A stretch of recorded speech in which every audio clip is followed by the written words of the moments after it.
Yes, Congresswoman Jinky Luistro. I wish to direct this question to Senator Trillanes.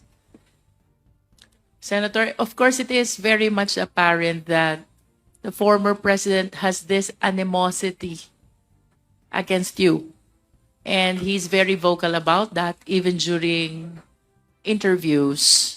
Can you please enlighten us? Saan ho ba nagmumula itong or nag-umpisa itong animosity na ito?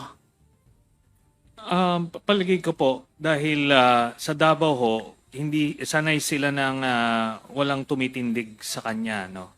So that's one. And another is, alam niya na na-decode ko na siya. So kumbaga yung all the charade, nababasa ko na po, Mr. Chairman. So would you say that this animosity has something to do with the Senate investigation that you initiated and conducted?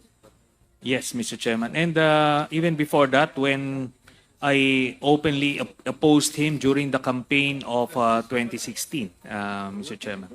Which happened first? The campaign or the Senate investigation? The campaign started first, I Mr. see. Chairman. So the first rivalry, should I say, or opposition happened because of the campaign? Yes. And Mr. then it was followed sometime thereafter by the Senate investigation on their possible involvement on dangerous drugs. Tama po ba? Nung una po, yung Senate investigations, it's about the extrajudicial killings. Itong mga, ano po, yung involvement nila sa illegal drugs came after bumaliktad po si Mr. Las Cañas at nalaman namin yung inside story. Please enlighten us, Senator. Anong taon po yung nagkalaban po ba kayo sa election? Hindi po. I was supporting a different presidential candidate I see. in 2016. So that was 2016. Yes. How about your investigation on EJK? Anong taon po ito? 2016, around July or August, Mr. Chairman. So it's also 2016, Yes. month of August. And then you said it was followed by the revelation coming from Colonel Las Cañas. Kailan po nangyari itong kay Colonel Las Cañas, which prompted you to conduct an investigation on dangerous drugs? Yes, around February. Oh, no, initially, ma'am, when he turned as a witness, he was just only revealing information about his involvement in extrajudicial killings. And that period was a very short period because immediately the DOJ fast-tracked cases against him, so we needed to get him out of the country at that time. So then we only got to find out about all this involvement in illegal drugs by Duterte himself when he started giving the information as an insider, Mr. Chairman. Senator, I understand that you are associated with the former Senator De Lima. What is your appreciation about the seeming similar animosity of the former president against Senator De Lima? It's the same, Mr. Chairman, because Senator De Lima, when she was still the chairman of the Commission on Human Rights, investigated Duterte for the EJ case in Davao. And according to the testimony of Mr. Matobato and eventually Mr. Las Cañas, Mr. Duterte was really bothered by that investigation. He really feared that he would be made to account for all the killings he did in Davao. So eventually, when the opportunity came, when he was president, he wanted to make a sample out of Senator De Lima so that it would create a chilling effect among the senators, and it was very effective. He totally fabricated the cases against Senator De Lima, and most of my colleagues in the Senate then feared that whatever is happening to Senator De Lima at the time could happen to them if they don't follow his lead or be an obstacle to his designs. Senator Trillanes, Apo. with all due respect, but I share the observation of the Honorable Flores with respect to establishing the veracity of the evidence, should I say, that you shared before the Quad Committee. Nonetheless, Mr. Senator, I acknowledge the efforts of having consolidated all those, and at the very least, I maintain that at least it could establish the fact that you consolidated, you were able to read, you were able to take possession of all these documents that you presented before the Quad Committee.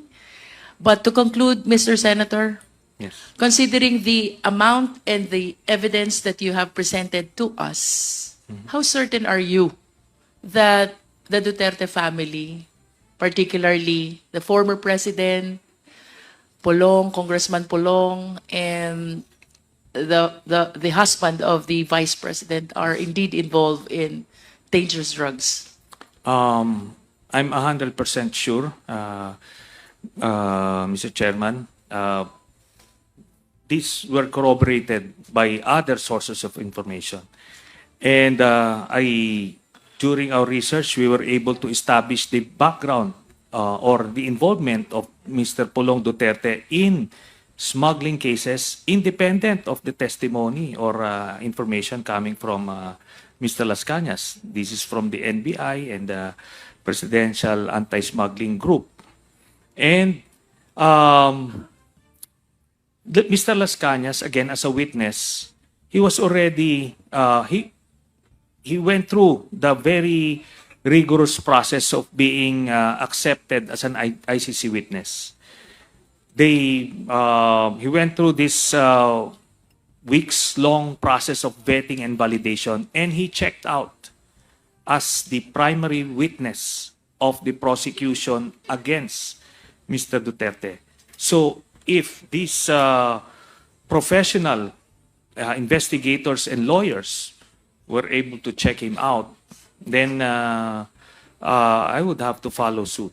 So we would have our own ways of weighing testimonies or the truthfulness of witnesses before us. And I would have to say that he's way up there as a credible witness. But that's just coming from me. Now, the whole presentation I made is not to pin Mr. Duterte for these specific crimes, because I'm determined to pin him down through the ICC. And that's all I need. It's enough to put him away for life. But what I presented is to shatter that false narrative that he peddled to the Filipino people. Nagalit talaga siya sa illegal na droga. So, if you'd be able to research on this Minister of Defense in Mexico, who, like Duterte, galit na galit din sa illegal na droga, pumapatay din siya ng mga drug lords, pushers, only to be found out later that he was actually on the payroll of a preferred cartel. So the pattern is the same. Now, as for other witnesses, some of the lawyers here, members of the committee, kept on saying, what are the other evidence? What are the other evidence? So let us remember that the Duterte drug syndicate operated like a mafia. And similar to how mafias were destroyed, at least some of them in the US, isang whistleblower ang kanilang naging lead that took them to different pieces of evidence and witnesses. So yun po ang nakita kong value po kay Mr. Las Cañas. Senator, one of the documents which you presented, should I say, or the information you shared, is about the huge amount of money received by the Duterte family, Yes. which, as alleged, came from drug money. Do you confirm this? That is my conclusion, Mr. Chairman, because again, the way these syndicates operate, wala naman pong mga resibo ito, wala naman mga CCTV na makikita tayo. Ito po, circumstantial. Lahat po, because I cannot explain kung saan po nanggagaling itong pera na ito na pumapasok po periodically. Yun po, Mr. Chairman. Senator, do you have any pending case against the Dutertes pertaining to this information about the bank deposits? Meron po. I included that doon po sa aking plunder case na final way back in 2016. And as I mentioned, because of this plunder case that I filed in 2016, yun po ang naging basis ng overall Deputy Ombudsman then to request from the AMLAC documents, and that led him to issue that statement that the contents of the documents that I had are similar to the documents they got. So, sinasabi ko, hindi nanggaling itong dokumento ko sa AMLAC kasi nga po, bawal yon, pero the contents are the same. And that's all that matters to me as an investigator, Mr. Chairman. Senator, please pardon me, but I'm a little bit confused. Yes. Because if you are alleging that the bank deposits are drug money, Yeah. then why plunder? Is it not that when we file a case of plunder, it should involve government funds? Yes. Yun nga po yung sinasabi ko. Back in 2016, we were stuck in this paradigm na hindi siya involved sa illegal drugs.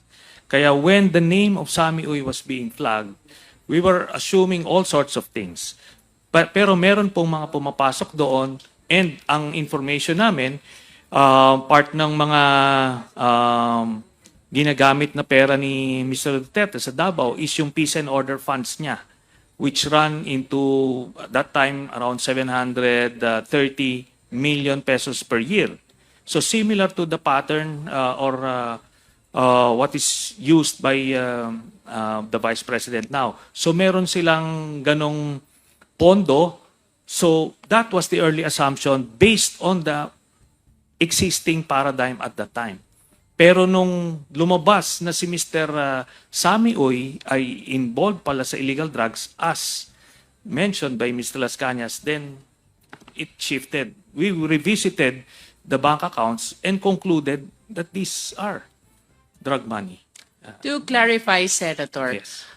you mean to say that when you filed the plunder case back in 2016, Yeah. your theory is that the money is government fund, particularly coming from the Peace and Order Program of Yes. Davao City? No, Davao that was City. 2016. No, Davao City Davao LGU. City. Yes, LGU. And then along the way, here comes Las Cañas. Tama po ba? Yes, Mr. Chairman. Which gave you this conclusion that this is drug money. Yes, Mr. Chairman. And this case is pending with the Ombudsman. Yes. Did you file any supplemental affidavit to correct this theory of your plunder case? But by then, we only had the witness testimony of Mr. Las Cañas, who was already out of the country and cannot be used as supplemental evidence. But we still attached other pieces of evidence like the COA audit reports, which flagged the ghost employees of Mr. Duterte at the time. With that COA, with all due respect, Yes. Senator, then you're going back again to the theory of government funds. Yes. So perhaps I need to rephrase my question. Did you initiate a separate complaint with the theory that this money is indeed a drug money? No, Mr. Chairman, because I filed it back in 2016. It included the COA records, the documents, because we were working on that assumption back then, Mr. Chairman. The reason why I am asking you, Senator, is because kanina po nung maaga pa, one of our challenges in the Quadcom investigation is how to be able to secure the freeze order And one of the offenses punishable under the AMLA as predicate crime is violation of anti-dangerous drugs law. And I suppose that if you are intending to file an offense, a case under 9165, I wish to believe, and I'm inclined to believe, that you can solicit the help of the AMLA, perhaps to get a verified copy of the information which you are presenting are bank deposits. Yes. Well, Mr. Chairman, the evidence I got for the illegal drug smuggling case only involved Pulong and Mansa Carpio. And I only have that information from Mr. Las Cañas, who is out of the country and inaccessible, Mr. Chairman. Anti-money laundering. I just asked, Senator, Yes. my staff here to check if Anti-Graft and Corrupt Practices Act is included among those offenses considered as predicate crime of violation of AMLA.